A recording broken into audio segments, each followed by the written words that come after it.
Hey, y'all, welcome back to another episode of the Bedroom Talks podcast, where we get financially intimate. Today, I am thrilled to have Taylor with us. Taylor is a budgeting expert and owner, CEO of her very own business. As a mom and entrepreneur, Taylor understands the unique challenges of managing a household expenses while pursuing your dreams. That's why she created Taylor Budgets, a company that provides a range of practical tools and resources to help people make their money enough. With over 67,000 dedicated subscribers on YouTube, Taylor gained recognition for her realistic and effective budgeting methods, most notably her cash stuffing technique. Her passion for financial literacy extends beyond her online platform. She's also the co founder of Elevated Life Company. It's a company focused on helping individuals achieve their personal and financial goals. In today's episode, Taylor is going to share her expert insights on budgeting, financial planning, and how to make the most of your hard earned money. She's also going to discuss her unique take on the cash stuffing method and how you can gain control of your own finances regardless of your income level. Whether you're a seasoned budgeter or just starting to get a handle on your finances, this conversation is sure to provide valuable tips and strategies to help you achieve your financial goals. So grab your notebook and pen and get ready to make your money work for you with Taylor, the budgeting expert who's helping people everywhere take control of their finances. Hey, y'all. Get under the covers and get comfortable, because we're about to get intimate. No, not that kind of intimate, but close. Did you know that 3 of the most intimate conversations we can have are sex, mental health, and finances? Probably didn't expect that last one, did you? Financial challenges are actually one of the leading causes of divorce and stress today. A big reason? We don't talk about it. At least not thoroughly, anyhow. That's where I come in. Hi, I'm Dr. Michelle Marie, a certified wealth coach, best-selling author, and the creator of Bedroom Talks. Get Financially Intimate, a podcast focused on bringing awareness to the importance of financial intimacy and enticing openness to get real in a judgment-free zone. Together, we're going to cover a multitude of financial topics so you can leap toward financial freedom with confidence. Are you ready? Grab your wine or whatever drink you prefer, and let's unrobe this topic. All right. I am so excited for this conversation. Taylor, I am so honored to have you with us today because I've been following you for a little while, and I absolutely love your methods and the way that you're just so open and honest about everything. So I'm super excited to have this conversation. I'm excited to be here, Dr. Michelle. And I love the intro. It was really nice. Oh. It was the vibe. That's awesome. I'm always like not 100% sure if I'm going to nail it with the intro, but I'm like, you know what? It was perfect. Great. I love it. I'll send it to you if you want it to. Thank you. So let's go ahead and just get right into this. So I got introduced, I believe I found out about you originally because I was kind of searching out some potential guests for the podcast. And someone that either knows you or you work with had mentioned about you, and I went and I checked out your Instagram, and I was like, oh my goodness, this is amazing. Like, this is so exactly what I'm looking for. And I believe that was like a couple months ago, and it's just taken a while for us to be able to schedule the episode between both of our schedules. So, kind of in your own words, if you could give an example of or synopsis of what it is that you provide specifically on your social media for people.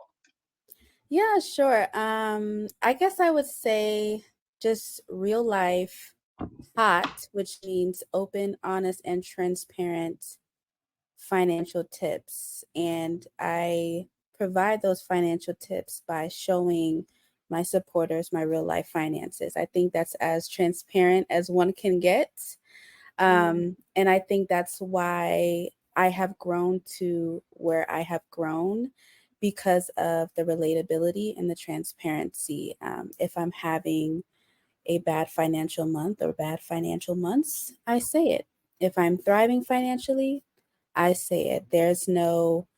Um, there's nothing I really hide from my supporters, because I want them to feel that they are relatable, or like, oh, she really gets where I'm going through because she's going through the same thing.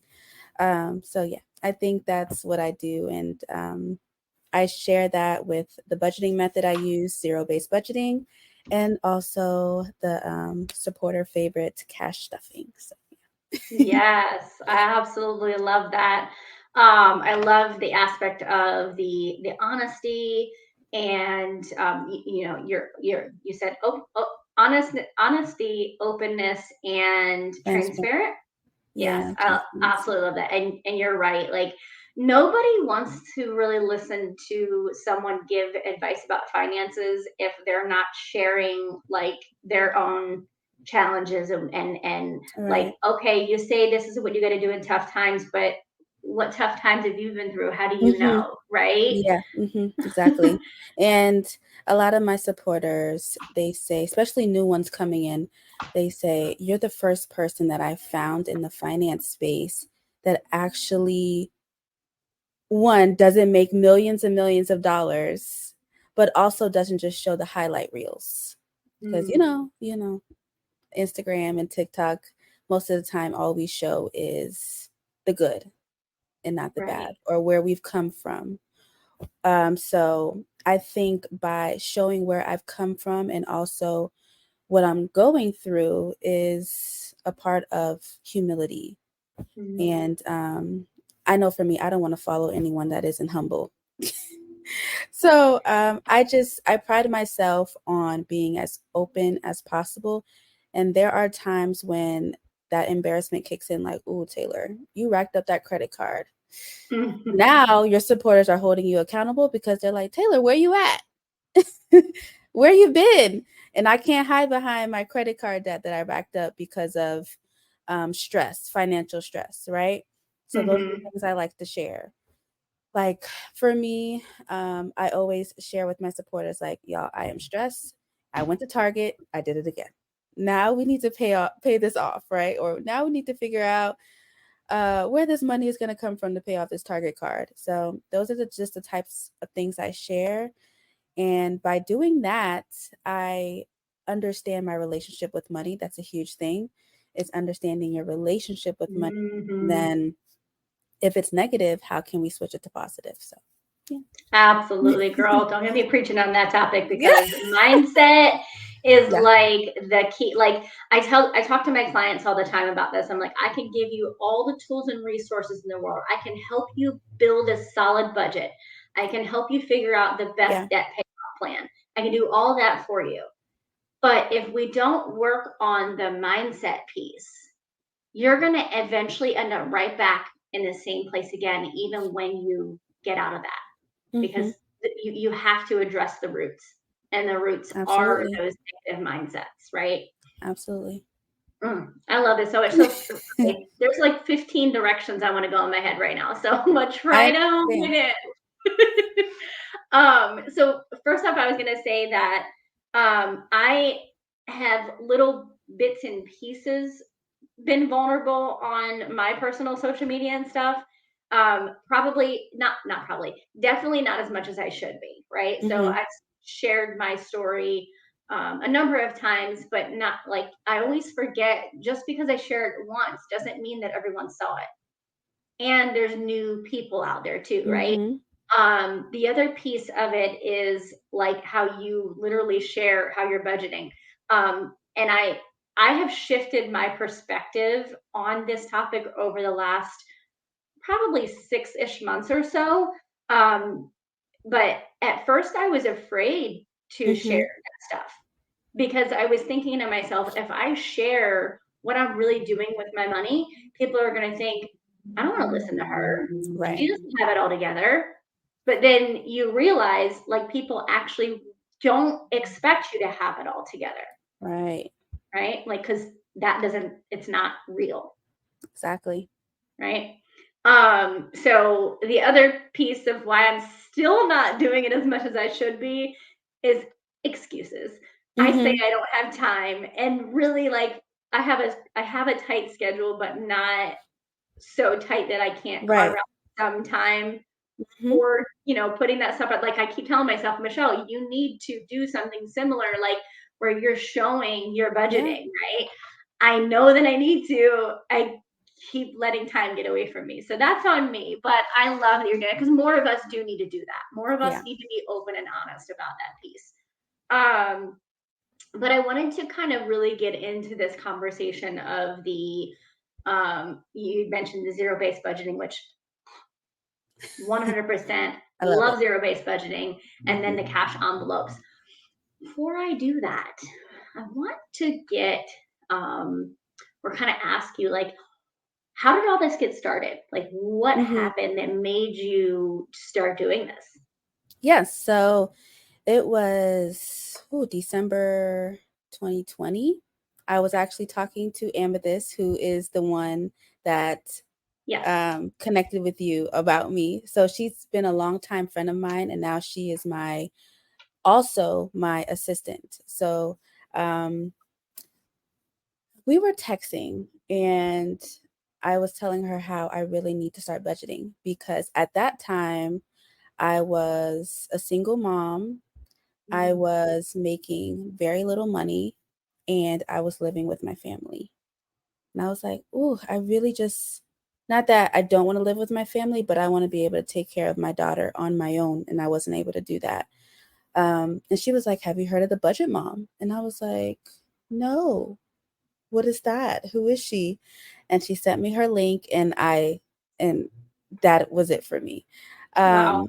The Budget Mom taught me everything I knew about budgeting, zero-based budgeting, and the cash stuffing method. So I binge watched her videos for like a good weekend, and then I implemented it. Mm. Um, and then I was like, why don't I just put this on YouTube? Like, why don't I put my journey on YouTube from not budgeting to starting to budget and hopefully turn my financial life around? Um, so I started putting it up there, 0 subscribers on YouTube, just willy-nilly, like, let's just see how this works as a low income budgeter. Because as I was watching the Budget Mom, and then I went into the financial space on YouTube, I saw a lot of budgeters with like high incomes, and I'm like, I can't Mm. relate to that. I cannot relate to no one having debt, or no one having children, or anything like that. So I was like, you know what, let me just do it. I don't know how well it's going to go, but we'll just see. And then I think I would say a month passed by, and I was like 1,000 subscribers. And then Wow. for like months straight, every week I went up 1,000 subscribers, which is where I am now, which is I think 78,000 subscribers. But it all just happened because I was a low income budgeter, and that's what everyone needed. I was showing Mm. them not only how to do zero based budgeting, but how to do cash stuffing. Like, no one knows what that is. Like, what is that? We're in this like card generation. Like, we swipe our card, swipe, swipe, swipe, Mm-hmm. swipe, swipe, and we never know what we spent, or we look at our account and like, I spent all that. Like, where did my money go? Right? So the cash stuffing helps eliminate that. The cash stuffing Mm-hmm. allows you to take out certain cash for certain categories, and that's the only cash you can spend. Once you spend that amount, you are done until your next paycheck. Mm-hmm. And that strategy just changed my life. I've been doing it ever since. That is what I show on my channel. If I spend cash in another category, I say it because that's realistic. If I go over my cash budget and I had to swipe my card for something, I say it because that's realistic. I share my journey. I like to say that I'm not a finance guru or expert. I'm just someone sharing her journey, and people catch on because it's relatable. And that's it. One And one that's hundred it. percent. Right. Oh, I love it. I mean, there's so many things that kind of came to me in you sharing that. One, the growth that you experienced in 3 years. Like it's Yeah. literally been 3 years. Only Yeah. 3 years. Like that's Mm-hmm. insane. That's mind blowing. And It is. I kudos to you for sticking it out Thank you. because this is not, it's not easy. Not at It's all. not easy at all. And then the way that you developed, um, you know, products and things like that as well, which we'll get into that conversation Mm-hmm. probably here shortly. But also, like as you were sharing your story from the very beginning, from the early 2020 or December, you said December 2020. Yeah, December Um, 2020. Mm-hmm. I heard key pieces and actually just had a conversation earlier today that was very similar about um and I'm a part of I don't know if you've heard of Clubhouse. Mm-mm. Okay, Clubhouse is like an audio based platform where you're having live conversations with people all throughout the world. Super cool. That So is. I'm a part of a group on there where I go like every other Saturday and just have conversations. And today we were talking about basically how to master unpreparedness, whether it's life happened or because Mm-hmm. you didn't plan. There's Right. certain steps in that, right? So what we were talking about in there was step number one is acknowledgement. Oh yeah, big time. 100%. You cannot move forward with anything until you acknowledge what is going on. I acknowledge I messed up, Mm-hmm. right? Mm-hmm. Number two is analysis. Yes. Number three is taking action Mm-hmm. on the analysis piece. Well, let me take back. Number three is prioritization, like prioritizing your, what needs to happen. And then Okay. I like that. four is action. And then step five is accountability. Those are Ooh, the key good. pieces.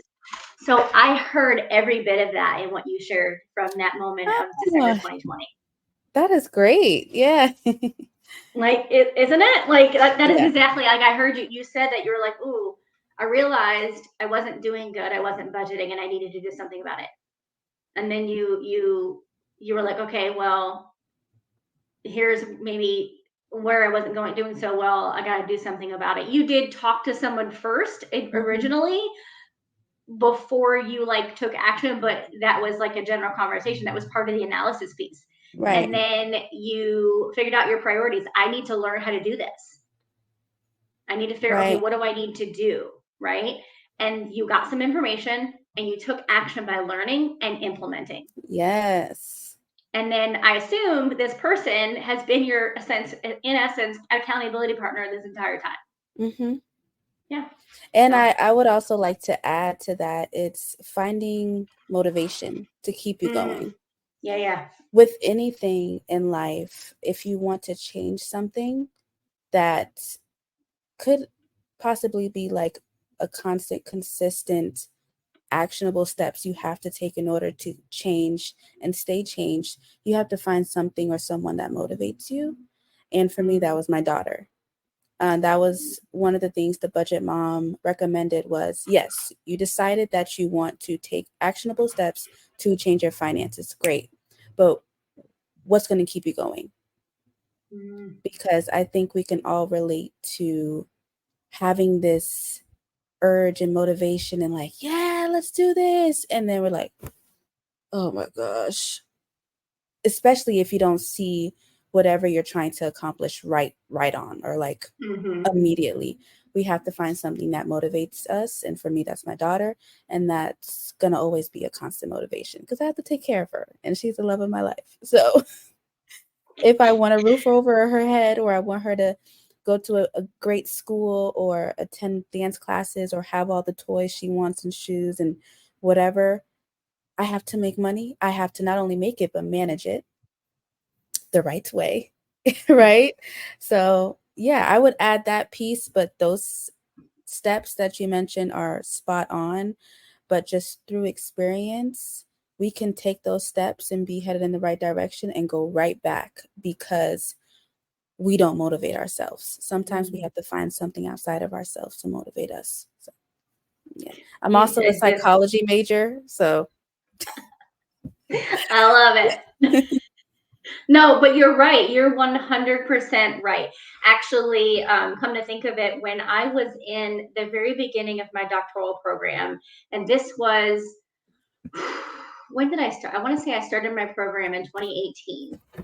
So pre-pandemic, I finished early 2020, but my very first residency, we were sitting together, and the seasoned professors were there, and they're like, so why are you here? And pretty much everybody went around. There was like 50 people in the room, and every single person shared their why. Their mm, why yeah, are they here, the right? why. Why are Yeah. you doing this, right?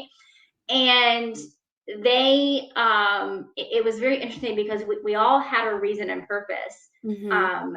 But what they said at the end of all of that, I mean, some people were like, oh, like, I just want to be an expert, right? Okay, cool. Good luck with that. Right? But then there were people that basically were, there was a deeper meaning. Like, myself, like, I wanted to kind of take all of the things that happened to me in the past, all the things that I've been through, which included a financial crisis of my own, and be an Mm-hmm. example to my son and show him that, like, you don't have to stay in the mesh, you can overcome, like, it's possible, right? And so, for those that don't haven't heard this yet, I am actually a former high school dropout. I Wow. dropped out of high school halfway through my senior year. 20 years later, I became a Mm-hmm. doctor. Like, that's what, right? Right. And so that was my why. Yes. But it was so interesting because at the end of all of us sharing our deep whys and all that, they basically were like, that's all great and everything, but you have to do it for you. I was like, wait, what? What? What do you mean? Their premise there is like, don't put your motivation necessarily in something or someone else. Put it in yourself first, right? Oh, that's good. Because when you're constantly doing it for somebody and something else, eventually there's going to be some kind of, like, is Resentment. this resentment, disappointment, anything like that. Not to say that we would resent our children in any way, Right. shape, or form. It makes That's sense not it. though. It does make But sense. think about it like this: I'm doing this for me Mm-hmm. because I know that when I succeed, knowing that my son had a good example is like, there's no words for that, Yes, right? I agree. So you're doing it for your children, but for you first, and your children are having the benefit of that, right?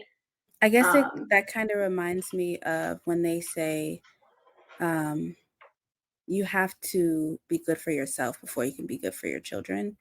mhm. Or when they say, put your oxygen mask on before you put on the next person's. Like, so Yeah, you're right. You're right. Like, absolutely. yeah, I Yeah, agree. and as parents, and my son is almost 20 years old now, so he's technically an adult, but I'm still teaching him things. I just, Forever. oh, we always forever. Like, just FYI for those who have younger children, adult parenting, like parenting adult children, is the hardest part of parenting because you have no Mm. control over what they do, but they still need you. Ooh, right. I think my mom is definitely learning that now. Like, I'm 29, and then I have a 25-year-old brother and then a 15-year-old brother. So she's just, Mm-hmm. my daughter's Mm-hmm. 4. So Savor it. Savor it. yes, I try. I try. I mean, oh, we'll get into a parenting topic if we keep going that direction. Mhm. But Rabbit no, hole. but especially as parents, like, we want to do everything for our children. But the best thing that we can do is be an example to our children, Mhm. right? Yeah. And I think our children, most importantly, want to see us at our happiest and at our Mm. most fulfilled. Um, so yeah, I think if they see us struggling or constantly just just doing the best we can, but never getting anything from it. I think they're just gonna end up just sad and or feel like, oh, is that how my life is gonna be? Like they can say, oh, my mom did this for herself and she's thriving and she's happy and she's healthy and I could do it too. Like, so I definitely agree with you, Dr. Michelle. I definitely agree.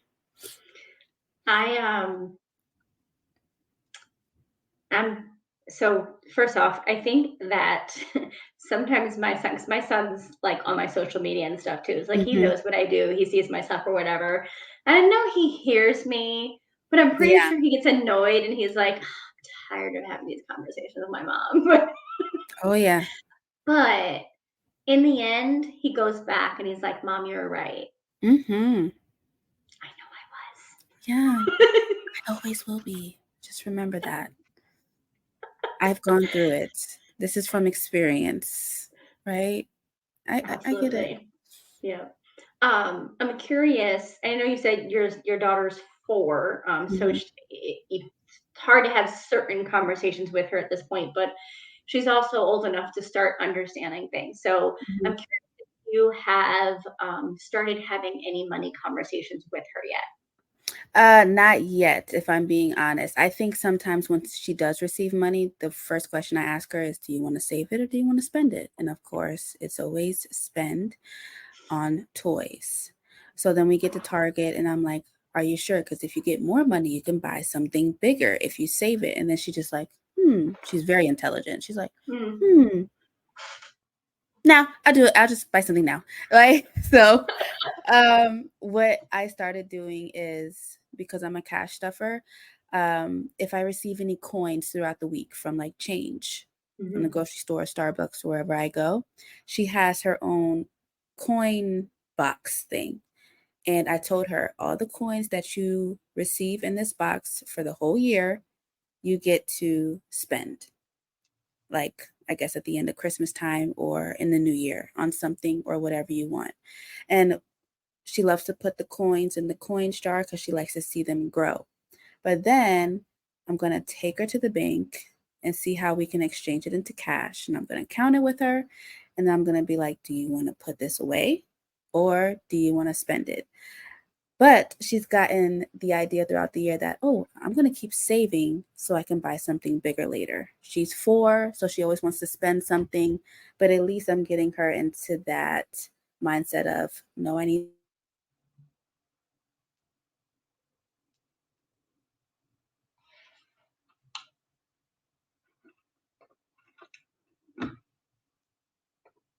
just a coin jar. Oh, That's okay. I don't know if anyone caught that. I paused it temporarily. It froze a little bit. okay. It's all good. Just a few seconds of a little hiccup. And, like I said, we do life as is and keep all Mm-hmm. the mistakes in there because that's life. And that's exactly what we're Yes, talking about right now, right? You can't right. undo the credit card swipe that you just made. You So, we're cannot. not going to undo the technology issue. Uh, Love that. no, but I love that though, because even if you're not physically, like you're not having a thorough conversation with her, but Mm-hmm. you are essentially conversating. You're having those essential conversations. Like they're young, but they're wise enough to understand pieces of that. She sees what you're doing, and you literally are giving her a choice: spend or save, spend or Mm-hmm. save, spend or save. And she's Right. seeing like what her choices are like amounting to. Right. And I did the same thing with my son when he was younger. I think when I went through my crisis, my financial crisis, I think my son was like 10-ish. Mm-hmm. And as I started like figuring things out, I did the same thing with him. When, we would go to the store, you go to the store, you're pulling up to the store, you have the kids with you. What's the first thing that they do? Can I get something? Right. Exactly. So I got smart. I was like, okay, we're driving to the store. And I'm telling him we're going to the store. And I tell him, I already know, do I have extra money or do I not? And Right. I'm literally like, all right, I have an extra $5. So you can get something today because you've been well behaved and I have Mm-hmm. an extra $5. But that's your max, like Right. $5. And I even talked about tax. And I'm like, so you have to think about that right? Right. And take tax into account. And I may have had a few extra dollars because it's hard to just spend $5 these Exactly. days unless you're going Oh to the yeah. Dollar Tree, right? Oh yeah.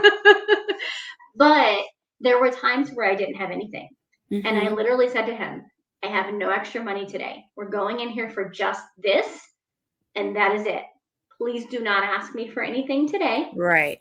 If you respect mommy's wishes, and you behave, be well behaved. I mean, trying to ask children to behave for a long Right. period of time, and it's hard, but you Yeah. try anyways, right? So please respect my wishes. Don't ask me for anything while we're in the store, and be on your best behavior. Mm-hmm. And the next time we go to the store, if I have extra money, then I will let you get something, Exactly. right? Right. And it actually worked out pretty well for the most part. There were a few times where he didn't, but he didn't bug me as much because I wasn't always saying no, no, no, no, no. Sometimes I said yes, and other times Mm-hmm. I was like, I'm not sure. I didn't do the we'll see and never Right. actually do it. They want some kind of like um, commitment from you. Mm-hmm. You Oh know? yeah. If not, they'll keep asking. Like, I didn't get the answer. Like, Yep. I don't have a concrete answer here. Is it yes or no? Or is it, I understand. Because I make that mistake a lot of times with my daughter. And she will call me out, Mom, you said maybe. So that means yes or no. What is it? And that, or Children she have no say, filter. right, or she said, maybe, Lauren, we'll see, right?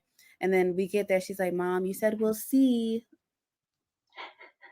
And she'll just say like this, you said we'll see. I said, well, no, but you said we'll see. Why can't I get it? And she'll ask me that question. I'm like, wow, she is smart.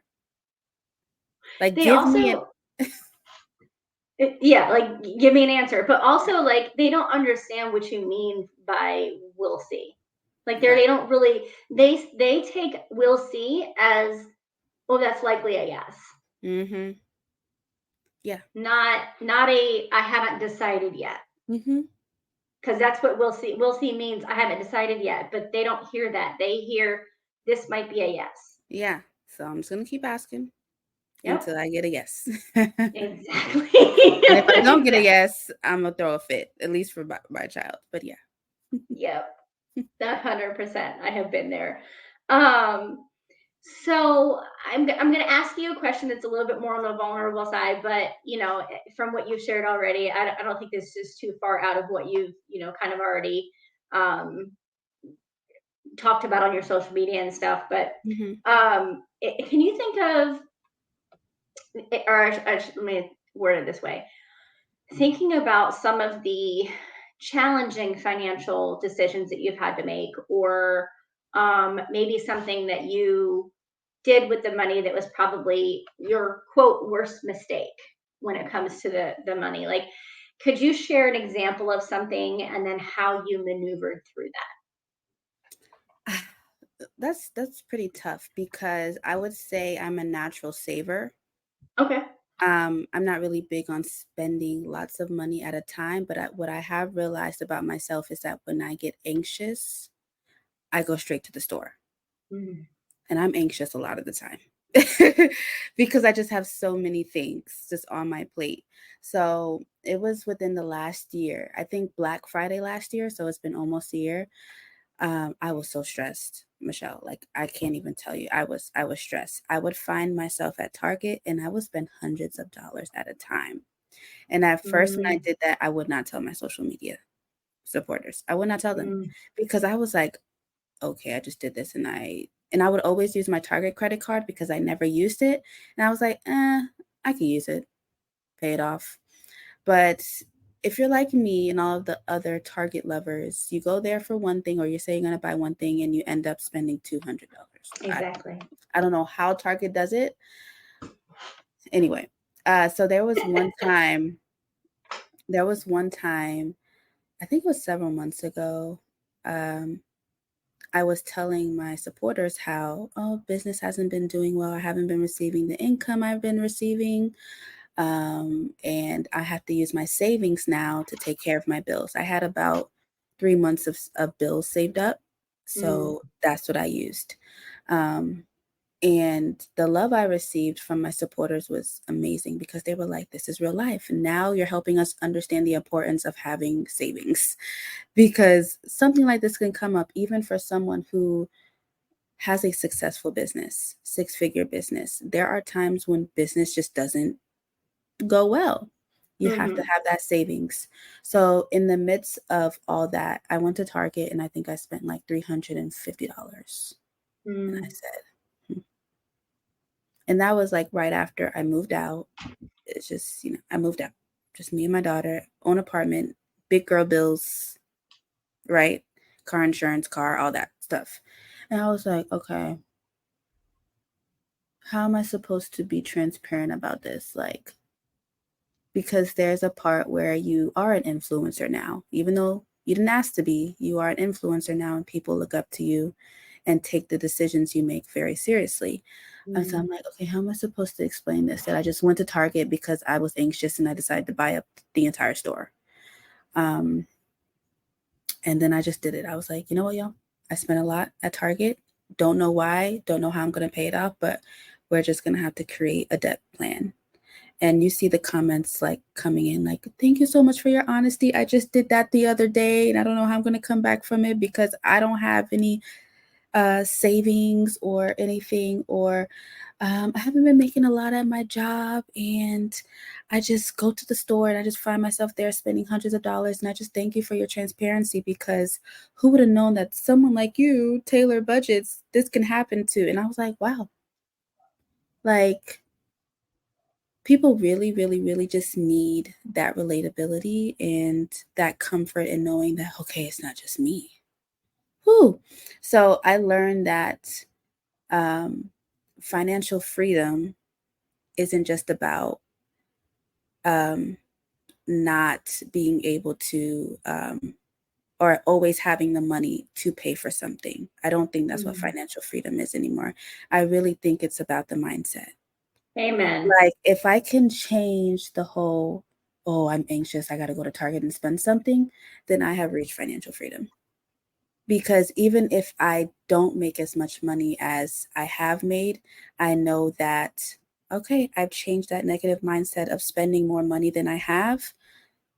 When the money does come in, I'll know exactly what to do. I will no longer be stressed. And that, like I said, to me is financial freedom. So my definition of financial freedom has changed throughout this journey of mine. It used to be, oh, I got all the money. Like I could buy whatever I want. Like my daughter is taken care of. If my family needs money, oh yeah, here it is, right? To dang, I don't have a lot of money in my account. My savings is draining, but I'm not going to the store and creating more credit card debt for myself. I know that I'll bounce back and I'm good with that. I have the money to take care of some bills because I saved, right? So that's what financial freedom is to me. I hope I answered your question. Sometimes I feel like I go down rabbit holes, but It's all good. It's all good. I mean, I like it's real. It's mm-hmm, real. Like that is you're 100%. That's exactly what happens. For me, it's not mm-hmm. Target. Like, Okay. like for me, it's not Target. Which is great.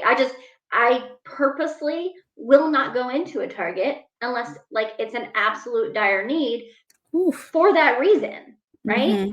I'll go somewhere else that's not as appealing. I don't know. I need to look at the psychology around what's going on with Target, because like it's something about their atmosphere and Right. their setup and everything. Like it's gotta be, because first off, if you don't know, grocery stores are set up strategically for a reason, to try to have you purchase certain things, but Mm. that's a whole nother conversation. Yeah.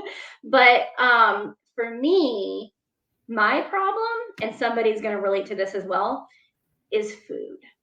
Mm. Fast food, like Food. restaurants. Like anything. Like, so I think back, I know exactly why. I'll be honest, I haven't dug into the roots of it enough to really truly address the problem Mm-hmm. for the longevity, and that is something I have to work on. Right. 100%. I know that because I'm getting older. I'm not saying my age, but I am getting older and I need to get this together. But my Mm-hmm. thing is, so when I was younger, I grew up, I don't know if you're familiar with certain areas, but I grew up in Northwest Ohio, and it was a inner city Mm-hmm. that was not the greatest area to live in. Mm-hmm. And my mother was single mother raising three children, she had a job and made it basically more than what would be considered to get assistance, Right. but not enough to live off of, Mm-hmm. right? And Yep. so I went to school. I remember mostly end of junior year into senior year. So like eighth grade to approximately 10th grade until I was able to start working myself. I Mm-hmm. went to school nearly every single day with no breakfast, Yeah. no lunch money, no lunch. We couldn't afford the free lunch at school Yeah. Because right. Your mom because, made too much. right, exactly. I came home and you remember the old Tupperware containers? Mm-hmm. So they had like the clear containers with like the pink lid, and there Okay. was some that were like the big rectangular size ones. Mm-hmm. We had two of them. One was always full of rice, and one was full of noodles all the time. I would get home from school after not eating all day, and I would have a bowl of rice or a bowl of noodles with some butter and garlic salt Wow. until my mom got home and cooked dinner that night, which was usually a couple hours later. That was it. So And that's what it is. yeah, like I was essentially malnourished, but people thought I was anorexic. And so now it's almost like I hoard food in a sense, like constantly wanting to eat it. Like I don't want to say no to food because I said no to food for so long, right? Mm, So I know that's my challenge, and why like most right. of my extra frivolous spending is on food that I didn't really need to. I had food in the fridge, Right. right? Yeah. um, And it makes like sense. And I'm glad you realized that because yeah, sometimes people never figure out the root of it. So for yeah, you, you figured it out. Now it's just about taking those actionable steps to solve it. exactly. But I mean, I love that, like just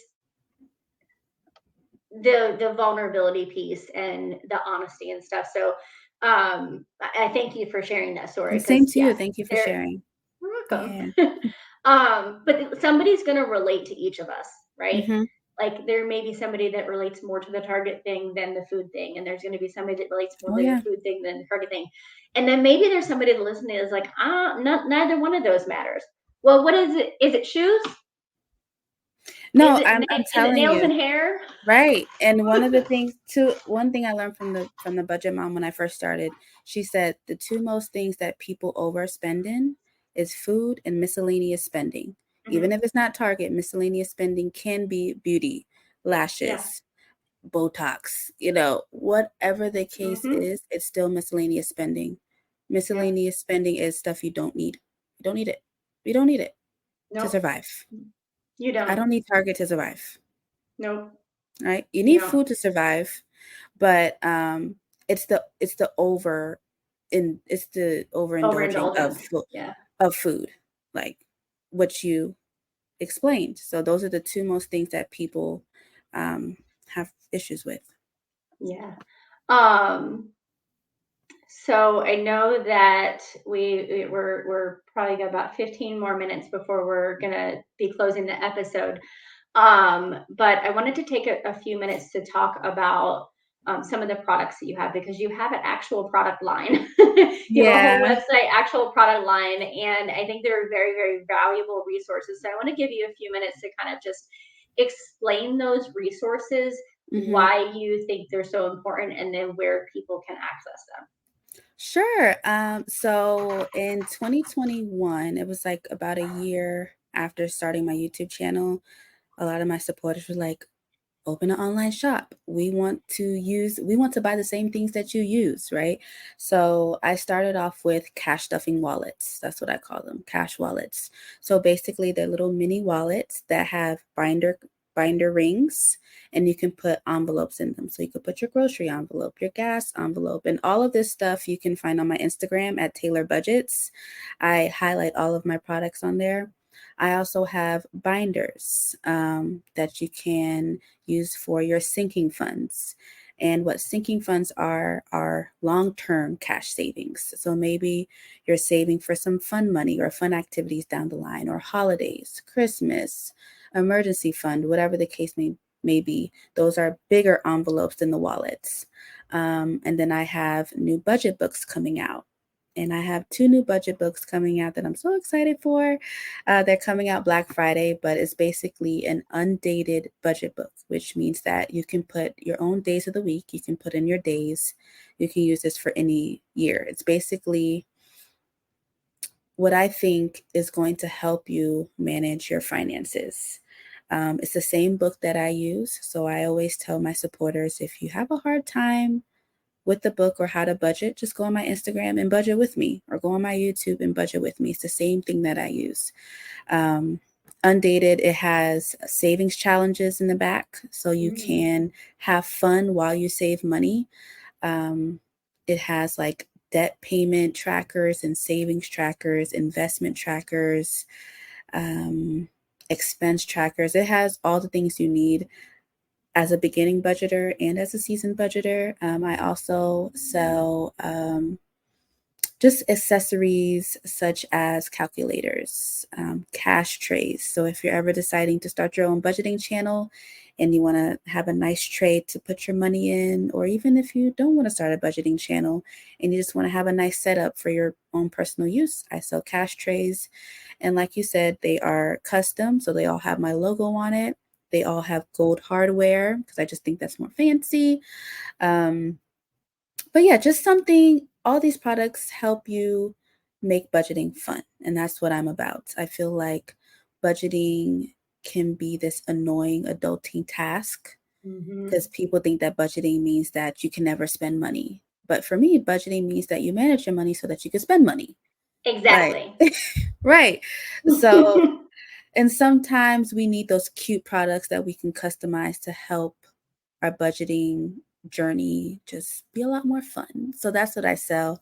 So yeah, you can check it out at taylorbudgets.com. But yeah, everything will be on there, and I just think it's cute. Something to make budgeting fun. I love that you brought that in, because I was sitting there as you were explaining the products. I was sitting there and I was going to ask you, like, hey, there are people out there that are like barely getting by, or they feel like they're Mm-hmm. barely getting by. And they're like, well, yeah, you have these products, but like, I have to spend money to have them. So, like, what's the benefit of that? Like, why spend money on something like this when I'm trying to save money, right? And you just said it, like, it's it's a way to bring fun in what you're Mm-hmm. doing. And I love that you brought that piece of, budgeting isn't a terrible thing. Yeah. I love the way you said it. I usually say it a little bit differently. That's not as like fun and exciting as the Mm-hmm. way you said it. But usually I explain budgeting as the foundation to your financial freedom. Yeah. I mean, Basically. it's, yeah, like, it's not like it's, with budgeting you have a choice. You're choosing what to put in your budget. If there's Oh something that's yeah. in your budget that you don't like, guess what? You can choose to, Right. not have that thing. Now, don't be wrong. If you get a mortgage, you can't just be like, I don't want to have a mortgage anymore Right. this month. Like, that's not going to work. But you can choose, are you in over your head on your mortgage, or Mm-hmm. on your house? Do you need to make a different decision on that? Do you need to explore that a little bit? Do you need to explore having a side income so that you can afford what you have going on? Like, there's all these options, Right. right? And I like to tell my supporters, and sometimes I have one-on-one budgeting lessons with some of my Mhm. supporters. And I tell them, I say, don't take out fun out of your budget, Right. because budgeting is not about, like I mentioned, just stopping everything that you love and just paying your bills and buying food, right? Yeah. Budget for, like for me and my daughter, it's Starbucks. We love Starbucks, so I budget for it. If I don't budget for it, I'm going to overspend in Starbucks. That's Or it. I'm going to later say, you know what? I don't want to budget anymore because it doesn't allow me to have the things that I like. And I'm going to stop. So as soon as you start budgeting, budget in the stuff that you love. You may not be able to budget a lot for it because maybe your goal is to pay off debt and buy a house, or pay off your car and go on this vacation. But while you're paying off that debt, while you're paying off your mortgage or whatever, budget in a little bit for fun. It's like a reward. Reward yourself for Absolutely. the hard work, because budgeting, it's hard work. It's discipline, right? So It is. daily, reward yourself. You know what? The 2 weeks that I'm paid, these 2 weeks, I'm gonna give myself $60 for Starbucks. Use that 60, but be disciplined and stay in the 60, Mm-hmm. right? So also be realistic with what you're giving yourself, but always have that main focus. I need to pay off debt. But while I'm doing it, I can still have my Starbucks. Yeah. Whatever it is. It may not be Starbucks for you, but whatever it is, make sure you budget that in. And that's also what cash stuffing does. Cash stuffing allows you to set aside money for groceries, gas, eating out, Starbucks, whatever it is, but you're setting a limit. Mm-hmm. Okay? I always stress that, set a limit. But anyway, yeah. No, I love it. I love it. So to close this out, and you just gave a whole bunch of good insights, so I'm about to ask you to give some more. If you could go back pre, you know, December 2020, Mm-hmm. prior to that, as the person you are now, and give yourself some kind of advice, what would you say to that person? I think that I probably would have continued to work while I was pregnant. I decided to quit my job and just move in with my family. And it's because I could. Hmm. But for those who may be in that situation, or maybe you're a single person and you have all this money in the world and you're like, I don't know what to do with it, so I just spend it. Start budgeting. Like before I got pregnant, I was making 1,300 every 2 weeks. I was working a 9 to 5 call center job at Hilton, right? And don't ask me where the money would go at the end of the 2 weeks. I would just spend it because I was a single woman. I could do whatever I want. And I live with family. I live with my dad, and I didn't have to pay anything because he was like, it's okay, right? I would have started saving. I would have started saving for a new apartment. Maybe start saving for your house. Start putting a little bit aside. Also, start saving for an emergency fund because you never know Mm-hmm. what happens. Emergencies are not planned, they are unplanned. Save at least $1,000 for an emergency fund. That's it. I did not do that.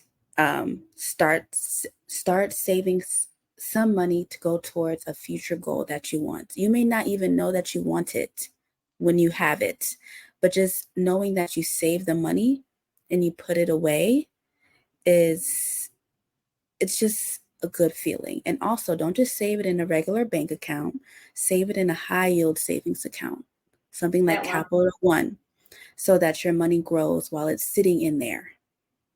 The more money you have, the more money that account will make you with interest, right? So I would just say start saving. You don't know what you're saving for? Start saving and put it away somewhere where you can't touch it.